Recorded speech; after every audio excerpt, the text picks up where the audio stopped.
We have a distinguished panel. Joining us, Kash Patel, former Deputy Director, National Intelligence, former DOD Chief of Staff. He's a former prosecutor himself. And the very distinguished Professor Emeritus Alan Dershowitz from the Harvard Law School and the author of Get Trump, The Threat to Civil Liberties, Due Process, and Our Constitutional Rule of Law. Gentlemen, thank you very much. I appreciate it very much. Professor Dershowitz, as always, sir, it's a pleasure. I'm not going to ask you to comment on my riff. It was a political riff. I understand that. But I don't understand the charges. I don't understand if you rule out insurrection, they didn't have anything about breaching the Capitol in there. The rest of this stuff, to this non-lawyer, it just kind of looks to me like they're trying to bust him for the gobbledygook of legal arguments that basically boil down to free speech. And you can't get busted and prosecuted and thrown in jail or shot at for being wrong about free speech. But, Professor Dershowitz, you tell us.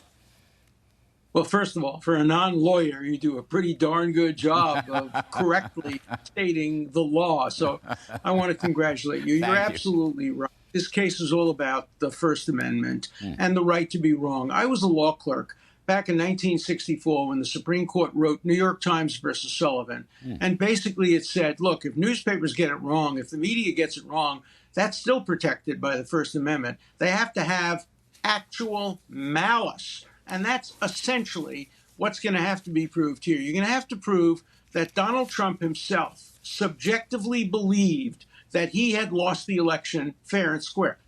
But he didn't believe that. He was wrong, but he didn't believe it.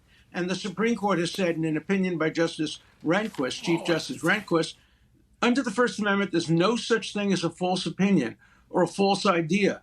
The response to a false idea is the marketplace of ideas, or election day. So you're absolutely right. This is a very, very dangerous indictment, dangerous to the First Amendment and also dangerous to the Sixth Amendment because it directly goes after Trump's lawyers, names them as unindicted co-conspirators without giving their names, but basically says they're criminals for giving him advice as to how to challenge the election. What would they rather do?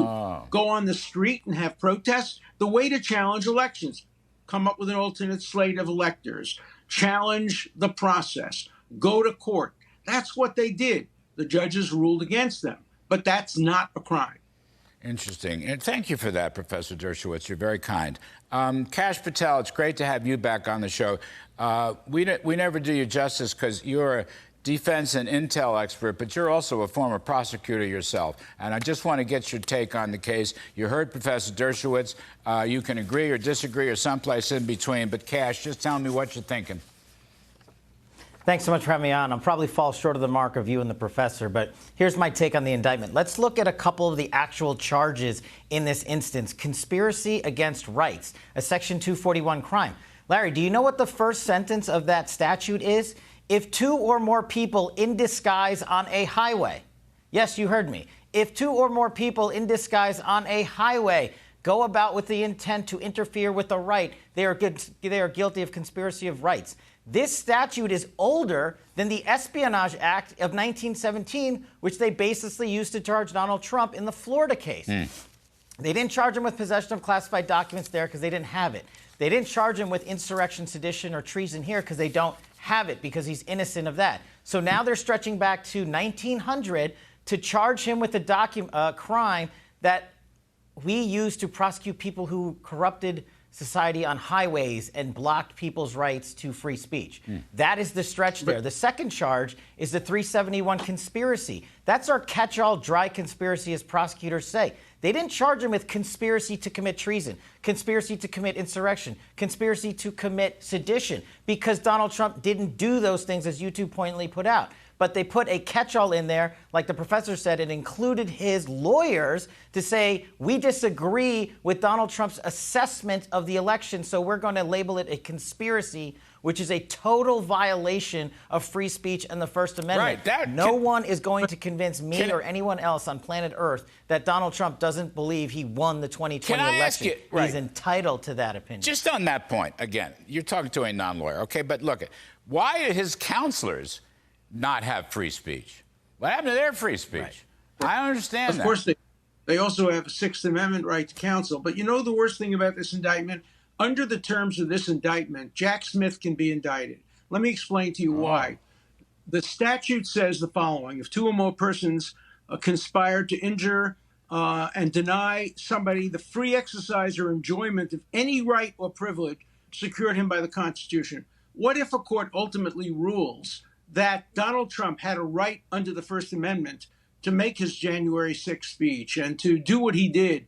Then Jack Smith will have conspired to deny him of that right. That's how serious this is.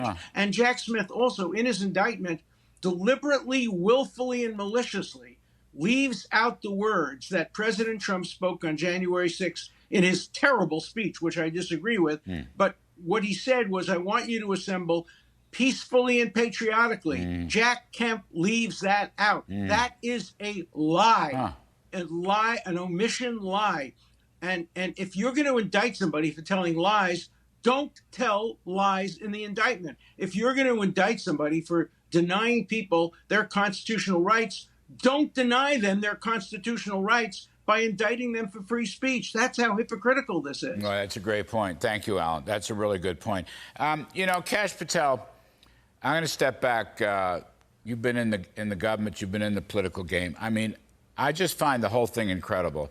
These are not a series of coincidences.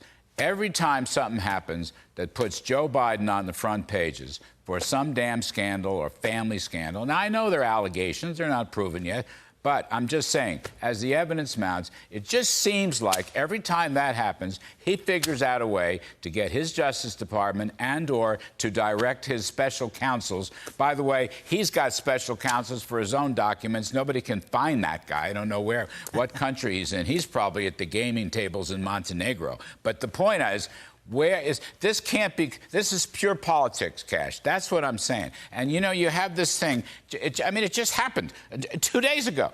It just happened. Hunter Biden's best friend gets up there and links Papa Biden with great clarity to potential scandals, to money laundering, to influence peddling. And guess what? The next day, Jack Smith drops these charges, which, and I'm going to quote Professor Dershowitz, look like phony charges. You think that's a coincidence, Kash Patel? Honestly? Really?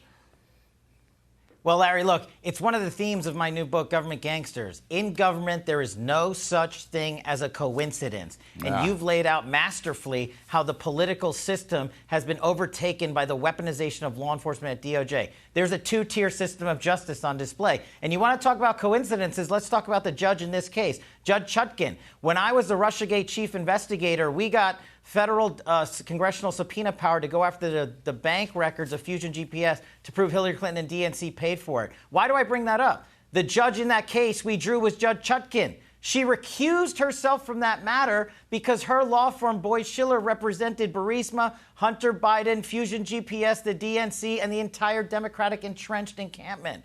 So if she recused herself on that case, how is it that she got off the wheel draw on this Trump indictment? She must be recused from these proceedings if she single-handedly claimed herself she can't be a neutral arm. I managed to recuse the Boy's law firm in a case that I was involved in because of a conflict of interest. And in that recusal motion, we documented case after case where the Boy's Schiller firm had conflict. In one case, the federal judge in New York said the conflict was so clear that any first-year student should have recognized it, but they didn't. In my experience, that firm is one of the most corrupt firms. They've had more charges against them. They are Democratic hacks, and they are one-sided and biased, and they're very influential within the Democratic Party. And they were the lawyers there on the other Hunter side Biden of some of these cases while she was there. And the DNC she must get out of the case. She's got to recuse. The case must be taken out of the District of Columbia and put into either West Virginia or Virginia, where at least there's purple, rather than completely anti-Trump one-sidedness on the part of the jurors. Kash, what were you going to say something? I'm sorry. Were you trying to say something, Kash Patel? No, I agree with it. It's just that Judge Chutkin came from Boies Schiller, as the professor laid out. That firm represented the DNC, Fusion GPS, Hunter Biden, Burisma, etc. She recused from the case of the subpoena on the Russiagate investigation where the Steele dossier was funded by those individuals. How can she now sit on the very case of Donald J. Trump that launched that baseless investigation? She recused there. She has to recuse now. Finding a neutral and detached arbiter of justice is critical to due process, and Donald Trump is entitled to just that. Gentlemen, Professor Dershowitz, thank you, sir, so much. We really appreciate your coming back on the show. Kash Patel, you know we love to have you on. It was a great conversation. Hope you'll come back, sir. Both